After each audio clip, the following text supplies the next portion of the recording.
Good morning, students. First topic in biology is reproduction in lower and higher plants. Okay, या चॅप्टरमध्ये आपल्याला शिकायचं आहे की लोअर आणि हायर प्लांट्समध्ये रिप्रोडक्शन कशा पद्धतीने होतं. एक कॉमन वर्ड आहे बघा, रिप्रोडक्शन म्हणजे री म्हणजे पुन्हा आणि प्रोडक्शन म्हणजे तयार होणे. ओके, आता जेवढी काही लिव्हिंग ऑर्गॅनिझम्स आहेत ते कुठली प्रोसेस दाखवतात? रिप्रोडक्शन. आता रिप्रोडक्शनची साधी सरळ सोपी डेफिनेशन कोण सांगणार, कशी करणार? चल, रिप्रोडक्शन म्हणजे काय? The production of young ones like parents. काय? Production of young once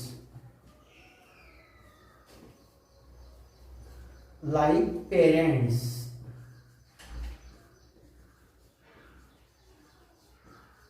The production of young ones like parents is called as reproduction.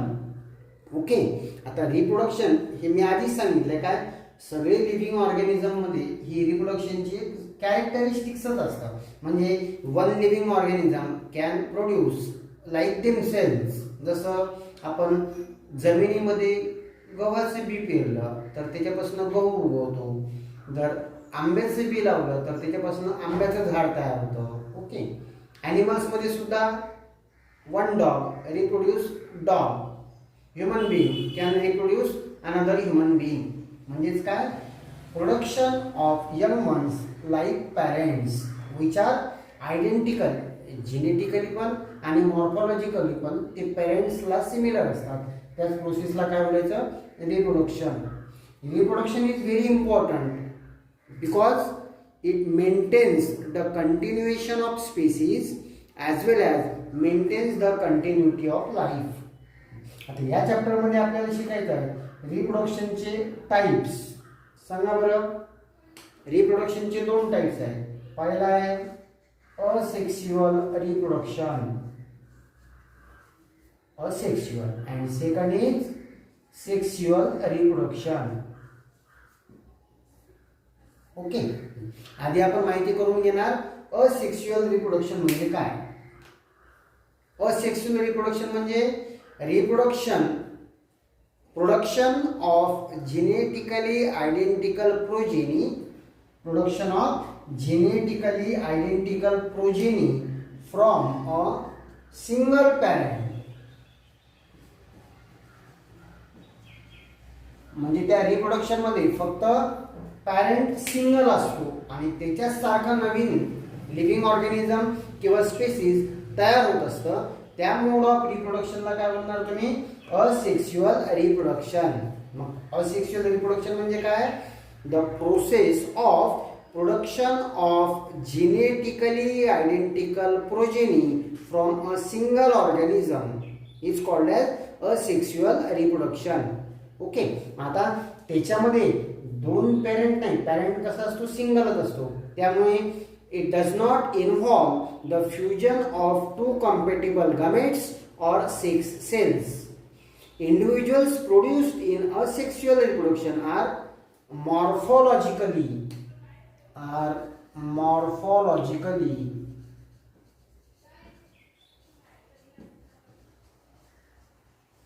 and genetically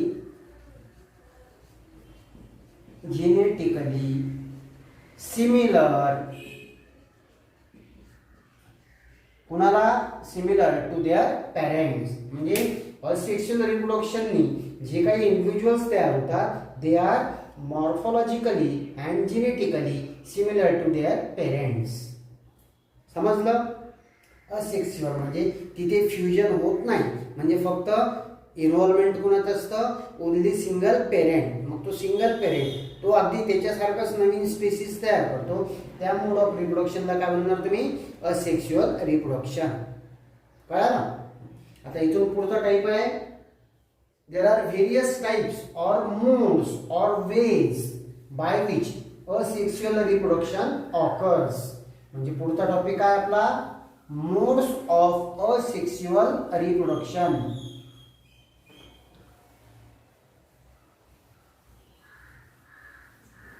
modes of asexual reproduction.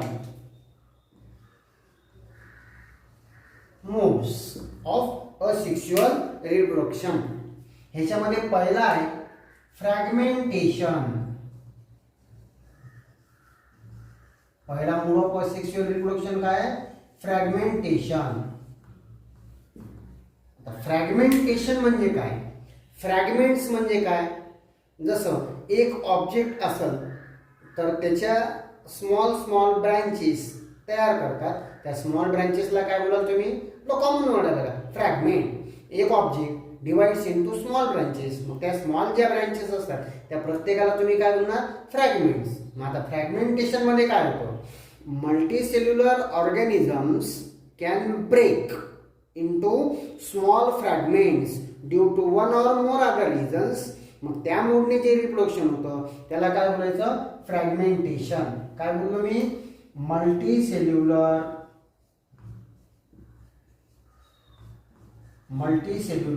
Organisms breaks into small fragments, and that small fragment then develop into new individual. That mode of reproduction is called as fragmentation. For example, Spirogyra.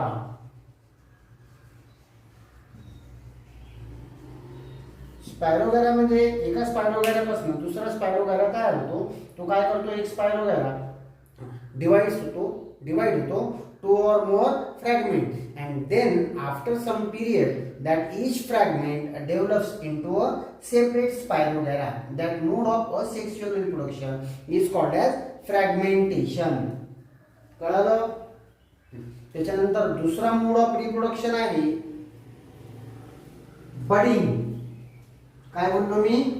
Budding. Second mode of asexual reproduction is budding.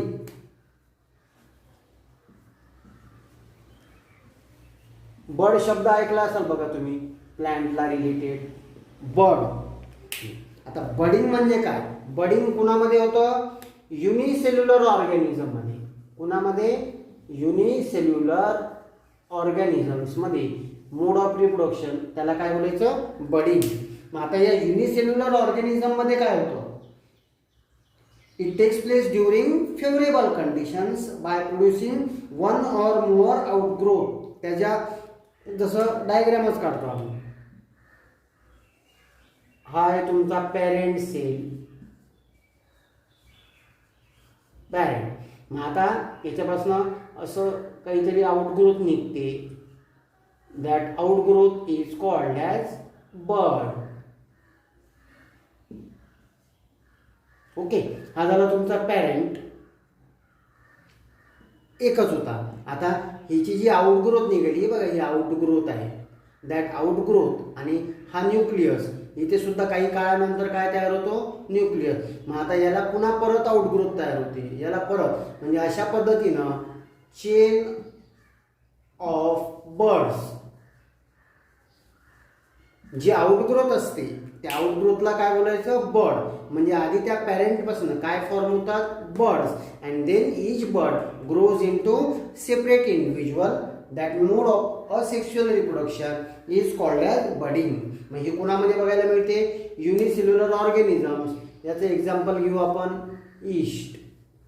Unicellular organisms like east shows the process of budding. कळालं? त्याच्यानंतर तिसरा मोड of reproduction आहे spore formation. काय बोललो मी? Spore formation. Spore शब्द ऐकला असेल बघा, म्युकर्स मध्ये असतात. ओके. थर्ड काय? Spore formation.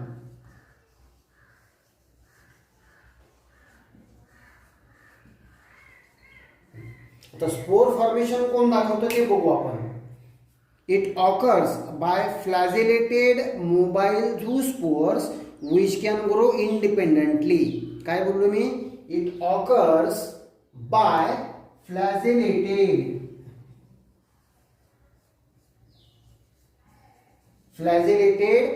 Mobile zoospores. Flagellated mobile zoospores. Okay, मग आता आधी एक सिंगल पॅरेंट असतो, तो एक डायग्रामच काढतो.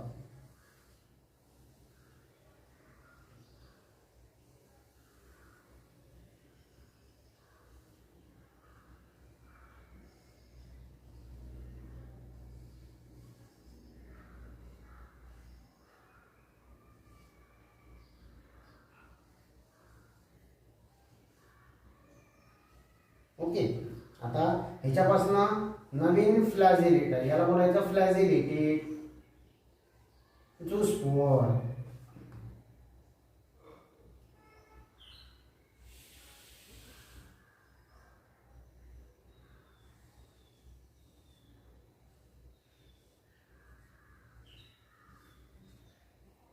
अशा पद्धतीनं हे मोबाईल असतात बघा, याला बोलायचं झूस्पोअर आणि हा झाला न्यूक्लियस. ओके, हा झाला तुमचा parent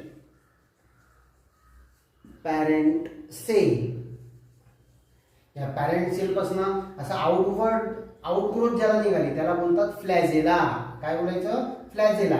this flagella then develops into another spores forming numerable number of स्पोअर्स.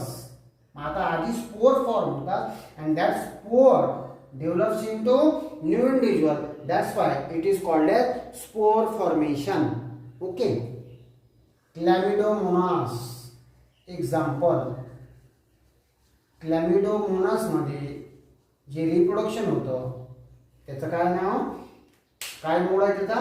Spore formation. हा झाला तुमचा parent cell develops into flagellated mobile zoospore and then each zoospore develops into separate species, that is called as spore formation. आता नंतरचा मोड आहे binary fusion. Fusion म्हणजे काय? Breaking. Fusion म्हणजे काय? ब्रेकिंग. बायनरी म्हणजे सांगा. बाय म्हणजे दोन. मग आता बायनरी फ्युजन म्हणजे काय? करा बरं तयार. आता आपण कोणते मोड ऑफ रिप्रोडक्शन शिकत आहे? Asexual modes of reproduction. आता बायनरी फ्युजन म्हणजे काय? Asexual reproduction by a separation of a body into two new bodies. काय सांगितलं मी? समजा एक फॉर एक्झाम्पल एक आपण डायग्रामच काढू रफमध्ये. ही झाली एक बॉडी. मग आता ही इथं स्प्लिट होते, नंतर ते असं असं डेव्हलप होत जातं. नंतर काही वेळानंतर हे वेगळं आणि हे वेगळं. आधी किती बॉडी होती? एक बॉडी. नंतर आतमधल्या इंटरनलमध्ये काहीतरी सेगमेंट डेव्हलप होतो. त्याच्यानंतर बऱ्यापैकी न्यूक्लियस, सायटोप्लाझमिक मॅटर, इथे सुद्धा न्यूक्लियस, सायटोप्लाझमिक मॅटर तयार झाल्यानंतर काही वेळानंतर काय होतं? हे स्प्लिटअप होतं, ब्रेक होतं इंटू टू इक्वल. हा झाला तुमचा पेरेंट आणि हे झाले तुमचे डॉटर. हा काय? पेरेंट आणि हे डॉटर. मग आता एक बॉडी स्प्लिट होते टू डिफरंट बॉडीजमध्ये आणि नंतर हे स्वतंत्र झाले. हे पण सेपरेट इंडिव्हिज्युअल, हा पण सेपरेट इंडिव्हिज्युअल. यालाच काय बोलायचं? Binary fusion.